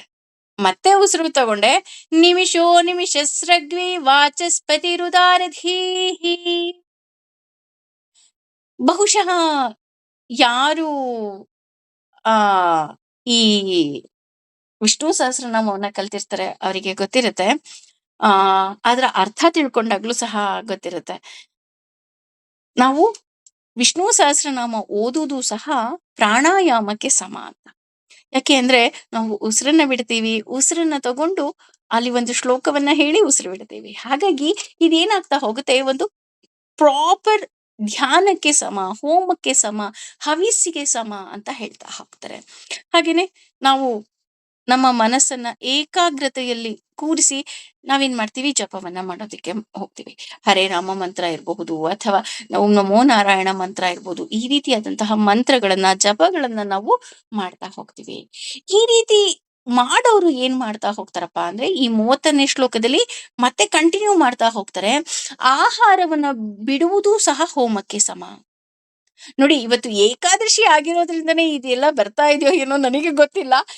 ಆಹಾರ ಬಿಡೋದು ಹೇಗೆ ಹೋಮಕ್ಕೆ ಸಮ ಅಂತ ಅಂದ್ರೆ, ಬದುಕೋದಿಕ್ಕೋಸ್ಕರ ತಿನ್ಬೇಕೇ ವಿನಃ ತಿನ್ನೋದಕ್ಕೋಸ್ಕರ ಬದುಕೋದಿಕ್ಕೆ ಹೋಗ್ಬಾರ್ದು ಅಂತ. ಅಂದ್ರೆ ನಮ್ಮ ಜೀವನಕ್ಕೆ ಎಷ್ಟು ಅವಶ್ಯಕತೆ ಇದೆಯೋ ಅಷ್ಟೇ ತಿನ್ಬೇಕು. ಅಷ್ಟೇ ಅಲ್ಲ, ನಾನು ಇಲ್ಲಿ ಕೆಲವರು ತುಂಬಾ ಪ್ರಶ್ನೆ ಮಾಡೋದುಂಟು, ಏಕಾದಶಿ ಉಪವಾಸ, ನಾನು ಹೋಮವನ್ನ ಮಾಡ್ತಾ ಇದ್ದೀನಿ ಅಂದ್ರೆ ಹವಿಸ್ಸು ಹಾಕಬೇಕು. ಈ ಹವಿಸ್ಸು ಯಾವುದು, ಉಪವಾಸನೇ ಇದೀವಲ್ಲ, ಪ್ರಸಾದ ತಿನ್ನೋದು ನೈವೇದ್ಯ ಅಂದ್ರೆ ಅದು ಹೋಮಕ್ಕೆ ಸಮ ಅಪ್ಪ. ಏಕಾದಶಿ ಉಪವಾಸ ಹೇಗೆ ಹೋಮಕ್ಕೆ ಸಮ ಆಗತ್ತೆ ಅಂತ ನೋಡೋದಾದ್ರೆ, ನೀನು ಇಂದ್ರಿಯಗಳಿಗೆ ಆಹಾರ, ನೀವು ಊಟ ಮಾಡ್ತಾ ಇರ್ತೀರಾ, ನಿಮ್ಗೆ ಏನೇನ್ ಬೇಕೋ ಎಲ್ಲ ತಿಂತಾ ಇರ್ತೀರಾ. ಆಗ ಎಲ್ಲ ಇಂದ್ರಿಯಗಳು ಸರಿಯಾಗಿ ಕೆಲಸ ಮಾಡ್ತಾರೆ. ನೋಡು, ಆ ಡ್ರೆಸ್ ಚೆನ್ನಾಗಿದೆ ತಗೋ, ಈ ಡ್ರೆಸ್ ಚೆನ್ನಾಗಿದೆ ತಗೋ, ನೋಡು ಈ ಫಿಲಮ್ ಹಾಡ್ ಚೆನ್ನಾಗಿದೆ, ಈ ರೀತಿ ಎಲ್ಲ ಮನೋಭಾವ ಬರ್ತಾ ಹೋಗುತ್ತೆ. ಅದಕ್ಕೆ ಏನ್ ಮಾಡ್ತಾರಪ್ಪ ಅಂತ ಅಂದ್ರೆ, ಏಕಾದಶಿಯ ಉಪವಾಸ ವ್ರತ, ಉಪವಾಸ ಅನ್ನೋದು ಹವಿಸ್ಸಂತೆ. ಹೇಗೆ ಹವಿಸ್ಸಾಗತ್ತೆ ಅಂದ್ರೆ, ನಾನು ಹೊಟ್ಟೆಗೆ ಅಂದ್ರೆ ಹೊಟ್ಟೆಯಲ್ಲಿ ಕೆಂಡ ಇರುತ್ತಲ್ಲ, ಅಗ್ನಿ ಇರುತ್ತೆ, ಅದಕ್ಕೆ ನೀವೇನಾದ್ರು ಹಾಕಿದಾಗ ಮಾತ್ರ ಅದು ಉರಿಯೋದಿಕ್ಕೆ ಶುರು ಆಗತ್ತೆ. ಆದ್ರೆ ನೀವೇನು ಹಾಕ್ಲೇ ಇಲ್ಲ ಅಂದ್ರೆ ಹೇಗೆ, ಅದು ಕೆಂಡದ ಹಾಗೆ ಸುಮ್ಮನೆ ಇರುತ್ತೆ. ಆಗ ಏನಾಗುತ್ತೆ, ಕಣ್ಣು ಕೇವಲ ಭಗವಂತನನ್ನ ನೋಡ್ಬೇಕು ಅಂತ ಯೋಚನೆ ಮಾಡತ್ತಂತೆ, ಕಿವಿ ಭಗವಂತನನ್ನ ಕೇಳಬೇಕು ಅಂತ ಯೋಚನೆ ಮಾಡತ್ತಂತೆ. ಹಾಗೆ ಇವತ್ತು ಏಕಾದಶಿ ನೋಡು, ಉಪವಾಸ ಮಾಡ್ತಾ ಇದೀಯಾ, ಇವತ್ತು ಪಾರಾಯಣವನ್ನ ಮಾಡು ಅಂತ ಬಾಯಿ ಹೇಳತ್ತಂತೆ. ಇದೂ ಸಹ ಅಂದ್ರೆ ನಾವು ನಮ್ಮ ಇಂದ್ರಿಯಗಳಿಗೆ ಈ ರೀತಿ ಭಗವಂತನನ್ನ ಹೇಗೆ ನೋಡ್ಬೇಕು, ಹೇಗೆ ಕೇಳಬೇಕು, ಹೇಗೆ ಆರಾಧಿಸಬೇಕು ಅನ್ನುವಂತಹ ಹವಿಸ್ಸನ್ನ ಹಾಕ್ತಾ ಹೋಗ್ತೀವಿ. ಹಾಗಾಗಿ ಏಕಾದಶಿಯ ವ್ರತ ಮಾಡಿದಾಗ ಆಹಾರ ಕೊಡದೆ ಆ ಇಂದ್ರಿಯಗಳ ದೇವತೆಗೆ ನಾವು ಭಕ್ತಿ ಅನ್ನುವಂತಹ ಹವಿಸ್ಸನ್ನ ಹಾಕ್ತೀವಂತೆ. ಎಷ್ಟು ಸುಂದರವಾಗಿದೆ ಅಲ್ವಾ? ನಾವು ಊಟದ ಹವಿಸ್ಸು, ಆಹಾರದ ಹವಿಸ್ಸಾಗ್ತಾ ಇಲ್ಲ, ಅದ್ರ ಬದಲು ಭಕ್ತಿಯನ್ನು ಹವಿಸ್ಸನ್ನ ಹಾಕಿ ನಮ್ಮ ಇಂದ್ರಿಯಗಳಿಗೆ ಹೇಳ್ತಾ ಇದೀವಿ, ನೀನು ಭಗವಂತನನ್ನ ನೋಡು, ಭಗವಂತನನ್ನ ಪ್ರೀತಿಸು ಅಂತ. ಇದಕ್ಕಿಂತ ಹವಿಸ್ಸು ಬೇಕಾ? ಯಾರ್ ಬೇಕಾದ್ರೂ ಮಾಡ್ಬೋದು ಅಲ್ವಾ ಈ ವ್ರತಗಳನ್ನ? ಹಾಗಾಗಿ ಇಲ್ಲಿ ಭಕ್ತಿನೇ ಮುಖ್ಯ ಆಗ್ತಾ ಹೋಗತ್ತೆ. ಅಷ್ಟೇ ಅಲ್ಲ, ಈ 2ನೇ ಸಾಲಲ್ಲಿ ಹೇಳ್ತಾ ಹೋಗ್ತಾರೆ, ಇದೆಲ್ಲ ಯಾವಾಗ ಆಗತ್ತೆ, ಇದು ಹೋಮವಾಗಿ, ಹವಿಸ್ಸಾಗಿ ಅಥವಾ ಯಜ್ಞವಾಗಿ ಯಾವಾಗ ಬದಲಾಗತ್ತೆ ಅಂತ ಅಂದ್ರೆ, ನೀವು ಯಾವಾಗ ಹೋಮ ಅಥವಾ ಯಜ್ಞ ಅನ್ನುವ ವಿಷಯವನ್ನ ಸರಿಯಾಗಿ ತಿಳ್ಕೊಳ್ತೀರಾ, ಆಗ ಅದು ಯಜ್ಞಕ್ಕೆ ಸಮ ಆಗ್ತಾ ಹೋಗತ್ತೆ. ಅಷ್ಟೇ ಅಲ್ಲ, ನೀವು ಈ ರೀತಿ ಮಾಡಿದಾಗ ಏನಾಗ್ತಾ ಹೋಗುತ್ತೆ, ನಿಮಗೆ ಅದರ ಬೆನಿಫಿಟ್ಗಳು ಸಿಗ್ತಾ ಹೋಗತ್ತೆ. ಅಂದ್ರೆ ಏನ್ ಬೆನಿಫಿಟ್ ಸಿಗ್ತಾ ಹೋಗುತ್ತೆ? ನಾನು ಏಕಾದಶಿ ಉಪವಾಸ ಮಾಡ್ತಾ ಇದ್ದೀನಿ, ಹೋಮ ಹೋಮ ಅಂತ ಹೇಳ್ತಾ ಇದ್ದೀರಾ, ಭಕ್ತಿನೇ ಹವಿಸ್ಸು ಅಂತ ಇದ್ದೀರಾ, ಅಥವಾ ಜ್ಞಾನದ ಹವಿಸ್ಸು ಅಂತಿದ್ದೀರಾ. ನನಗೆ ಇದು ಯಾವ್ದು ಅರ್ಥನೇ ಆಗ್ತಿಲ್ಲಪ್ಪ, ಇದ್ರಲ್ಲಿ ನಾನು ಏನ್ ಮಾಡ್ತಾ ಇದ್ದೀನಿ ಅಂತನೂ ಗೊತ್ತಾಗ್ತಾ ಇಲ್ಲ, ನಾನು ಇದರಿಂದ ನನಗೇನ್ ಬೆನಿಫಿಟ್ ಸಿಗ್ತಾ ಹೋಗುತ್ತೆ? ತುಂಬಾ ದೊಡ್ಡ ಬೆನಿಫಿಟ್ ಸಿಗ್ತಾ ಹೋಗುತ್ತೆ. ಅದು ಯಾವ ಬೆನಿಫಿಟ್‌ಗಳಪ್ಪ ಅಂತ ಅಂದ್ರೆ, ಕರ್ಮಗಳನ್ನ ನಾವು ಕಳ್ಕೊಳ್ಳೋದು. ಅಂದ್ರೆ ಕಶ್ಮಲಗಳನ್ನ ಹೊರಗಡೆ ಹಾಕೋದು. ನಮ್ಮ ದೇಹದ ಕಶ್ಮಲ ಇರಬಹುದು, ಅಥವಾ ನಮ್ಮ ಮನಸ್ಸಿನ ಕಶ್ಮಲ ಇರಬಹುದು, ಅಥವಾ ನಮ್ಮ ತಲೆಯಲ್ಲಿ ಬೇಡದ ವಿಷಯಗಳ ಕಶ್ಮಲ ಇರ್ಬೋದು. ಇದೆಲ್ಲವನ್ನ ನಾವು ಏನ್ ಮಾಡ್ತಾ ಹೋಗ್ತೀವಿ, ಈ ರೀತಿ ವ್ರತಗಳನ್ನ ಮಾಡೋದ್ರಿಂದ ಅಥವಾ ಈ ರೀತಿಯಾದಂತಹ ಯಜ್ಞಗಳನ್ನ ಮಾಡೋದ್ರಿಂದ ನಮ್ಮ ದೇಹದಲ್ಲಿ, ನಮ್ಮ ಮನಸ್ಸಿನಲ್ಲಿ, ನಮ್ಮ ತಲೆಯಲ್ಲಿ ಇರುವಂತಹ ಕಶ್ಮಲಗಳು ಶುಚಿತ್ವ ಆಗ್ತಾ ಹೋಗತ್ತೆ. ಹಾಗಿದ್ರೆ ಯಾಕೆ ನಾವ್ ಇದನ್ನ ಮಾಡ್ಬೇಕು ಅಂತ ನಾವೇನಾದ್ರು ನೋಡೋದಾದ್ರೆ, ಆ ದೇವರ ಬಗ್ಗೆ ತಿಳ್ಕೋಬೇಕು ಅಂದಾಗ ನಮಗೆ ಮೊದಲು ಈ ಪಾಪಗಳನ್ನ ಭಸ್ಮ ಮಾಡ್ತಾ ಹೋಗ್ಬೇಕಾಗತ್ತೆ. ಉದಾಹರಣೆ, ಈಗ ನಾನು ಫಸ್ಟ್ PUC ಹೋಗ್ಬೇಕಂದ್ರೆ ನಾನು SSLC ಪಾಸ್ ಮಾಡ್ಲೇಬೇಕು ಅಲ್ವಾ? ನೀವು ಓಪನ್ ಯೂನಿವರ್ಸಿಟಿಲಿ ಮಾಡ್ತಿರೋ ಅಥವಾ ಇನ್ನೆಲ್ಲಿ ಮಾಡ್ತಿರೋ, ಮತ್ತೆಲ್ಲೋ ಮಾಡ್ತಿರೋ, ದಟ್ ಈಸ್ ಸೆಕೆಂಡ್ರಿ. ಬಟ್ ನೀವು ಓಪನ್ ಕಾಲೇಜಿಗೆ ಹೋಗದೆ ನಾನು ಡೈರೆಕ್ಟ್ ಎಕ್ಸಾಮ್ ಹೋಗಿ ಬರಿತೀನಿ ಕಣ್ರಿ ಅಂತ ಅಂದ್ರೂ ಸಹ ನೀವೇನ್ ಮಾಡ್ಬೇಕು, ಮೊದಲು SLCಯನ್ನ ಪಾಸ್ ಮಾಡ್ಲೇಬೇಕು ಅಲ್ವಾ? ಹಾಗಾಗಿ ನೀವು ಭಗವಂತನ ಬಗ್ಗೆ ತಿಳ್ಕೋಬೇಕು, ಭಗವಂತನನ್ನ ಆರಾಧಿಸ್ಬೇಕು. ಈ ರೀತಿ ಭಗವಂತ ನಡೆಸುವಂತಹ ಧರ್ಮ ಮಾರ್ಗದಲ್ಲಿ ನಾನು ನಡಿಬೇಕು ಅಂತ ಅಂದಾಗ, ಮೊದಲು ನಾವು ನಮ್ಮ ದೇಹದಲ್ಲಿರುವಂತಹ, ನಮ್ಮ ಮನಸ್ಸಿನಲ್ಲಿರುವಂತಹ ಅಥವಾ ನಮ್ಮ ತಲೆಯಲ್ಲಿರುವಂತಹ ಕಶ್ಮಲಗಳನ್ನ ಹೊರ ಹಾಕ್ಬೇಕು. ಇದು ಯಾವಾಗ ಸಾಧ್ಯ ಆಗತ್ತೆ ಅಂದ್ರೆ, ನಾನು ಈ ರೀತಿಯಾದಂತಹ ಏಕಾದಶಿ ವ್ರತ ಇರಬಹುದು, ಅಥವಾ ದಾನದ ಯಜ್ಞ ಇರಬಹುದು, ಅಥವಾ ಜ್ಞಾನದ ಯಜ್ಞ ಇರಬಹುದು, ಈ ರೀತಿಯಾದಂತಹ ಯಜ್ಞಗಳನ್ನ ಮಾಡೋದ್ರಿಂದ ಮಾತ್ರ ಸಾಧ್ಯ. ಹಾಗಿದ್ರೆ ಡಯಟ್ ಮಾಡ್ತಾರೆ ಮ್ಯಾಮ್, ಡಯಟ್ ಮಾಡೋರೆಲ್ಲರೂ ಹೋಮಕ್ಕೆ ಸಮನ ಅಂತ ಕೇಳೋದಿದ್ರೆ, ಅದು ಹೋಮಕ್ಕೆ ಸಮ ಆಗೋದೇ ಇಲ್ಲ. ಅವರು ಉಪವಾಸ ಇರ್ತಾರಲ್ಲ, ಏಕಾದಶಿ ವ್ರತ ಮಾಡೋರು ಉಪವಾಸ ಇರ್ತಾರೆ, ಡಯಟ್ ಮಾಡೋರು ಉಪವಾಸ ಇರ್ತಾರಪ್ಪ. ಅದ್ರಲ್ಲಿ ಅದ್ಯಾಕೆ ಹೋಮ ಆಗತ್ತೆ, ಇದ್ಯಾಕೆ ಹೋಮ ಆಗಲ್ಲ ಅಂತ ಕೇಳೋದಿದ್ರೆ, ನೀವು ಏಕಾದಶಿಯ ವ್ರತವನ್ನ ಮಾಡ್ಬೇಕಾದ್ರೆ ನಿಮಗೆ ಭಗವಂತ ಇದು ಸರ್ವಂ ಶ್ರೀಕೃಷ್ಣಾರ್ಪಣಮಸ್ತು ಅಂತ ಅರ್ಪಿಸ್ತೀರ ಅಲ್ವಾ? ಆದ್ರೆ ಡಯಟ್ ಮಾಡೋರು ಅರ್ಪಿಸೋದಿಲ್ಲ ಕಣ್ರಿ. ಹಾಗಾಗಿ ಇದಕ್ಕೆಲ್ಲ ಮುಖ್ಯವಾಗಿ ಕಾರಣ ಯಾವಾಗ ಅಂದ್ರೆ, ಇಲ್ಲಿ ನಾನು ಕೇವಲ ಡಯಟ್ ಅಥವಾ ನಾನು ಏಕಾದಶಿ ವ್ರತ ಮಾಡ್ತಾ ಇದ್ದೀನಿ ಅಂತಾನೆ ಅಲ್ಲ, ನೀವು ಕೇಳೋದು ಜ್ಞಾನ ಯಜ್ಞ ಅಥವಾ ಹೇಳೋದು ಜ್ಞಾನ ಯಜ್ಞ, ನೆನಪು ಮಾಡ್ಕೊಳ್ಳೋದು ಯಜ್ಞ, ಅಥವಾ ಈ ಜ್ಞಾನ ಯಜ್ಞದಲ್ಲಿ ನಾನು ಭಗವಂತನನ್ನ ಆರಾಧಿಸ್ತೀನಿ, ಅಥವಾ ವ್ರತ ಅನ್ನುವ ಯಜ್ಞದಲ್ಲಿ ನಾನು ಆರಾಧಿಸ್ತೀನಿ ಅಂತ ಅಂದಾಗ ಯಾವಾಗ ನಿಮಗೆ ಫಲ ಬರ್ತಾ ಹೋಗುತ್ತೆ ಅಂತ ಅಂದ್ರೆ, ಎಲ್ಲವುದರಲ್ಲೂ ಸಹ ನೀವು ಭಗವಂತನನ್ನ ಇದಂ ನ ಮಮಃ. ಯಾವುದು ನನ್ನದಲ್ಲ ತಂದೆ, ನೀನು ಮಾಡಿಸ್ತಾ ಇದೆಯಾ. ಇವತ್ತು ಏಕಾದಶಿ ವ್ರತ ಮಾಡಬೇಕು ಅಂತ ನಿನಗೆ ಆಸೆ ಇದೆಯಾ, ಅದು ನೀನ್ ಮಾಡಿಸಿದ್ರೆ ಮಾತ್ರ ಸಾಧ್ಯ ತಂದೆ, ಇಲ್ಲ ಅಂದ್ರೆ ಸಾಧ್ಯ ಇಲ್ಲ. ಅಥವಾ ನಾನು ಇವತ್ತು ಭಗವಂತನ ಬಗ್ಗೆ ಕೇಳ್ಬೇಕಾ, ಅದೂ ಸಹ ಅಷ್ಟೇ, ನೀನು ಕೇಳು ಅಂದಾಗ ಮಾತ್ರ ಅದು ಸಾಧ್ಯ. ಅಥವಾ ನಾನು ಹೇಳ್ತಾ ಇದ್ದೀನಾ ಭಗವಂತನ ಬಗ್ಗೆ, ಇಲ್ಲ ತಂದೆ ನಾನ್ ಹೇಳ್ತಾ ಇಲ್ಲ, ನೀನ್ ನನ್ ಕೈಲಿ ಹೇಳಿಸ್ತಾ ಇದ್ಯಾ, ಅದಕ್ಕೋಸ್ಕರ ನಾನು ಹೇಳ್ತಾ ಇದ್ದೀನಿ ಅಷ್ಟೇ. ಇಲ್ಲ ಅಂದ್ರೆ ನನಗೆ ಎಲ್ಲಿ ಬರುತ್ತೆ ಹೇಳೋದಿಕ್ಕೆ, ಅಲ್ವಾ? ನನ್ನ ಬಾಯಿಯಲ್ಲಿ ಕೂತು ನೀನ್ ನುಡಿಸ್ತಿದ್ಯಾ ತಂದೆ ಅನ್ನುವಂತಹ ಒಂದು ಶರಣಾಗತಿ ಇದ್ದಾಗ ಮಾತ್ರ ಈ ಎಲ್ಲ ಕೆಲಸಗಳು, ನೀವು ಮಾಡುವಂತಹ ಯೋಗ ಇರಬಹುದು, ದಾನ ಇರಬಹುದು, ಜ್ಞಾನ ಇರಬಹುದು, ಎಲ್ಲವೂ ಸಹ ಪ್ರತಿಯೊಂದು ಹೋಮಕ್ಕೆ ಸಮ ಆಗ್ತಾ ಹೋಗುತ್ತೆ. ಹಾಗಾಗಿ ನಮ್ಮ ಕೈಯಲ್ಲೂ ಭಗವಂತ ಏನೆಲ್ಲ ಕೆಲಸ ಮಾಡಿಸ್ಬೇಕು ಅಂತ ಅವನ ಇಚ್ಛೆ ಇದೆ, ಆ ಎಲ್ಲ ಕೆಲಸವನ್ನ ನಮ್ಮ ಕೈಯಲ್ಲೂ ಸಹ ಮಾಡಿಸ್ಲಿ. ಹಾಗೇನೆ ಸರ್ವಂ ಶ್ರೀ ಕೃಷ್ಣಾರ್ಪಣಮಸ್ತು. ಭಗವಂತ ಇನ್ನೂ ನನ್ನ ಕೈಯಲ್ಲಿ ಒಳ್ಳೆ ಕೆಲಸವನ್ನ ಮಾಡಿಸಿ ಧರ್ಮ ಮಾರ್ಗದಲ್ಲಿ ನಡೆಸು ತಂದೆ ಅಂತ ನಾವು ಅವನ ಬಳಿಲೇ ಕೇಳ್ಕೊಳ್ತಾ ಹೋಗೋಣ. ಹಾಗೆ ಮುಂದೆ ಇನ್ನೂ ಯಜ್ಞದ ಬಗ್ಗೆ ವಿವರಣೆಯನ್ನ ಕೊಡ್ತಾ ಹೋಗ್ತಾನೆ. ಅದನ್ನ ನಾಳೆಯ ತರಗತಿಯಲ್ಲಿ ನಾವು ಮತ್ತೆ ನೋಡೋಣ. ಸರ್ವಂ ಶ್ರೀ ಕೃಷ್ಣಾರ್ಪಣಮಸ್ತು.